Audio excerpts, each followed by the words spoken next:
Battle Royale. Okay, no one really gives a about this genre anymore, but I've always been so curious as to how these games got so popular so fast. There really haven't been too many of these games, at least of the ones that got popular. Exhibit A. I watched the announcement for the Battle Royale mode in Fallout 76, and then I promptly forgot that it existed. Or was it the Battlefield Battle Royale trailer? See, this just proves my point. I've always really enjoyed the idea of a battle... How many times am I gonna have to say this in the next 10 minutes? It's such a visceral experience, pitting you against sometimes up to 99 other players on a level playing field and seeing who has the stones to survive. That is until someone finds the only orange tier weapon for 50 butt-ass miles and wins by default, as they claim that they opened their all-knowing third eye which led them to victory. I'm not gonna lie. The Battle Royale craze lasted way longer than I thought it would. It's certainly an interesting idea, and it gave the online shooter space something fresh and exciting. And PUBG is definitely still the best one, but that's besides the point. I want to find out exactly where the idea came from, and how it became the juggernaut that it was. Now, before I go on about the actual inception of Battle Royale, you guys know that Fortnite didn't exactly invent this shit, right? No, that honor goes to PUBG, baby! Woo! The era of split-screen multiplayer was riddled with a bunch of different and wacky game modes to entertain you and your friends anytime someone wanted to prove that they were the best. Or a PlayStation multi-tap if you're weird. Let's be honest, how many people actually owned one of these? Mario Kart, Halo, GoldenEye, Twisted Metal, they all offered hours of fun with the different kinds of games you could set up, and if a game had split screen, there was probably a solid chance that Last Man Standing would be among the modes available. Last Man Standing being the core concept of the genre, I kinda like the idea that Battle Royale has always been around on a much smaller scale, just sort of lying in wait until it could be formed into something much more grand. Jeez, I'm really giving this more credit than it deserves. It's just fun to think that this throwaway mode in Halo that was mostly reserved for game nights among friends shares some DNA with this. But fuck Halo, you guys ever played Metroid Prime 2? That game's multiplayer was the future, the soundtrack was bopping as all hell, and you could shoot your friends? Yeah, I didn't play M-rated games till I was 10, so Halo wasn't quite on my radar yet. So what does this all have to do with Battle Royale?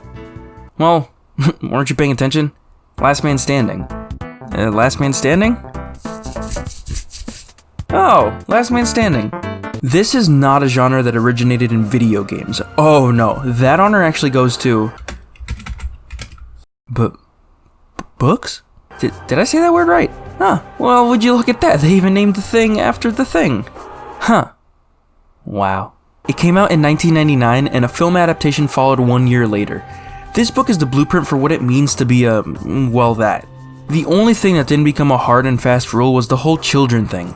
Except for the Hunger Games, the ripoff of the century, responsible for popularizing the idea of kids ripping each other's throats out until a single soul remains over here in the States. This franchise exploded in popularity in 2012 due to its own film release, and it launched a wave of YA novels turned movies over the next couple years. I fucking hate these movies. It's kind of funny how Hunger Games kinda just came and went the same way Battle Royale games would just a few years later.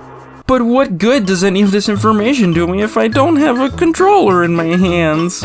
Well, the Hunger Games had a direct influence in the spread of Battle Royale cropping up in online multiplayer games, in the self-titled Minecraft mode. The game mode was heavily inspired by the movie, with a sole victor at the end, a huge map to explore, and items to help you scattered across the map. This mode, later named Survival Games, and DayZ were some of the first instances of a widespread Last Man Standing game type entering the online gaming community. It was the perfect storm for this kind of idea to get introduced into the mainstream. This was during the era of Minecraft Let's Plays on YouTube, so everyone was playing and watching the birth of Battle Royale. These two games were kind of it for the time being though. H1Z1 released on Steam's early access platform in 2015 and carried a similar feel, but it didn't quite catch on, and it wasn't until PUBG hit the scene when everyone's eyes firmly pointed in the direction of Battle Royale. You guys ever heard of this quirky little indie title called PUBG? Brendan Green, better known as Player Unknown, is responsible for birthing this barely functioning piece of software onto our monitors. He got his start modding Arma 2, the game that housed DayZ. Eventually wanting more intense combat scenarios out of the game, he took it into his own hands to create a mode with a safe zone that got smaller and smaller to force player interaction.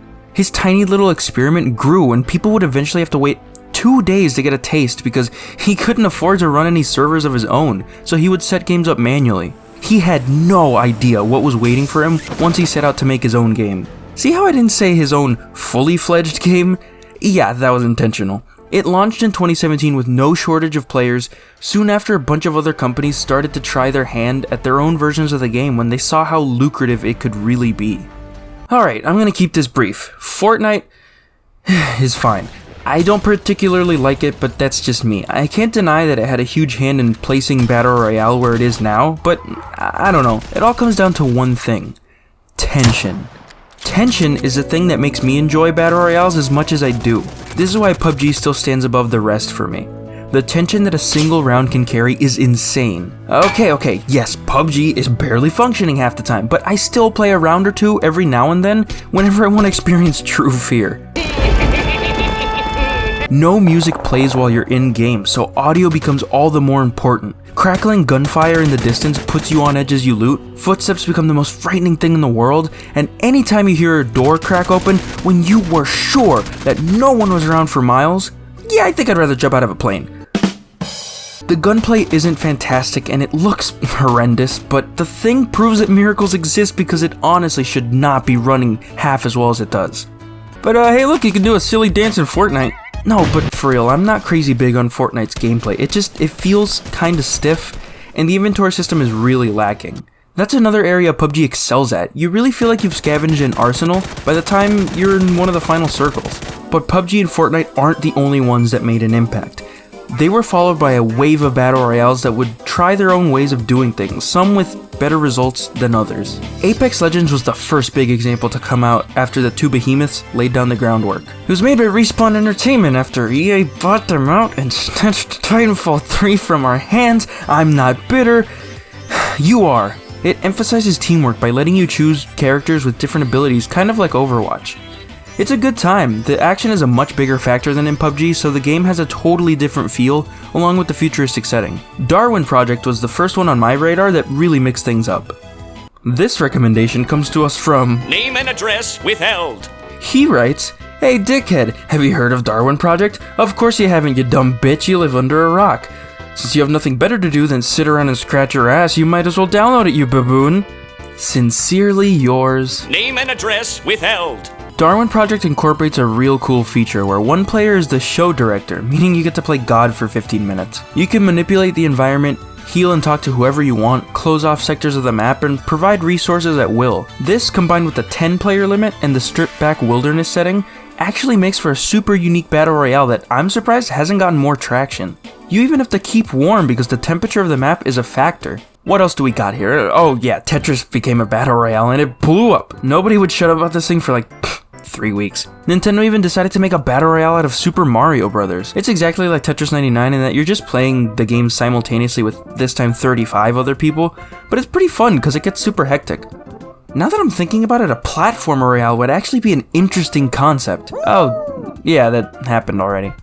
I think what I'm starting to realize is that the further away we get from the initial setting of this, the more interested I am in it.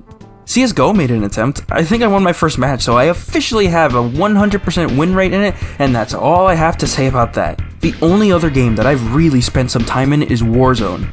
Because it's free. Yeah, there's no way Activision's gonna sucker me into paying for the same game twice. I believe it's the closest anyone has come to recapturing the feeling that PUBG gives me. Granted, with way more explosions and chaos than the former. I don't think I could really pick one over the other. This is the only way that I can effectively think to compare Warzone and PUBG. Warzone is like going to see a summer blockbuster at the Alamo Drafthouse. Great sound, great visuals, and you're in for some popcorn fun. PUBG is more akin to your dad asking you to go fishing and you have to leave the cell phone at home. And then you find out the day of that the boat he rented has a goddamn hole in the bottom, and there's no way in hell your dad's canceling his trip. The boat? Non-refundable. These two situations achieve two very different levels of entertainment, but god damn it, one has more heart. It's such a damn shame that PUBG is held together by paper clips, hot glue, and sheer will alone. Is anyone even still playing these games? Regardless if they're still populated or not, I think it's kind of cool that Minecraft had a hand in building the Battle Royale scene into what it is today. I've spent a lot of time playing some of these titles, and there have been some really cool attempts to the formula. I had no idea that the inception of this genre involved committing a felony. What doesn't surprise me at all is how long the craze lasted. And don't try to tell me that it's still going on, oh, and Batman doesn't kill in this 3.5-hour dumpster fire. It makes sense if you think about it. These games fell by the wayside because they were banking on a single game mode to carry people's interest as opposed to a fully fleshed out game. Even if certain titles offered more than just the main game mode, it will get overlooked in favor of the reason that you're playing the game to begin with. I've always tried to get my friends to join me when I discover a new title because these games are at their best when played with friends. That's one thing I neglected to mention. Any one of these games becomes instantly more exciting when you get some friends along for the ride. This is the type of game that really benefits from having some more people around. The teamwork and hijinks that this game mode creates is wonderful. Now, I guess we have to wait for the next flash-in-the-pan genre to take hold. I don't know, my vote's on horror-themed kart racers for all I know. And I said it 22 times. Yeah, I said Battle Royale fuck, 23 times. You know what? You try saying this incessant phrase over and over.